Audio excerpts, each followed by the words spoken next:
کویتی فوج کی جانب سے جاری بیان میں کہا گیا ہے کہ فضائی دفاعی نظام کا اس وقت دشمن کے میزائل اور ڈرون حملوں کا سامنا کر رہا ہے۔ Social media platform X پر جاری کویتی فوج کے بیان میں کہا گیا ہے کہ اگر دھماکوں کی آوازیں سنائی دیں تو یہ فضائی دفاعی نظام کے دشمن کے حملوں کو روکنے کے باعث ہوں گی۔ کویتی فوج نے شہریوں اور ملک میں مقیم افراد سے کہا ہے کہ وہ متعلقہ اداروں کی جانب سے جاری کردہ سیکیورٹی اور حفاظتی ہدایات پر عمل کریں۔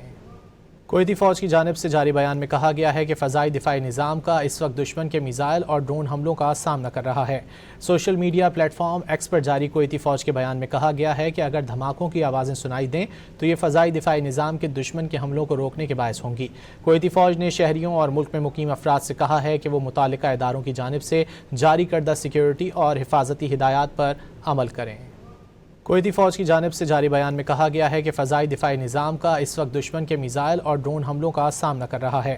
Social media platform X پر جاری کویتی فوج کے بیان میں کہا گیا ہے کہ اگر دھماکوں کی آوازیں سنائی دیں تو یہ فضائی دفاعی نظام کے دشمن کے حملوں کو روکنے کے باعث ہوں گی۔ کویتی فوج نے شہریوں اور ملک میں مقیم افراد سے کہا ہے کہ وہ متعلقہ اداروں کی جانب سے جاری کردہ سیکیورٹی اور حفاظتی ہدایات پر عمل کریں۔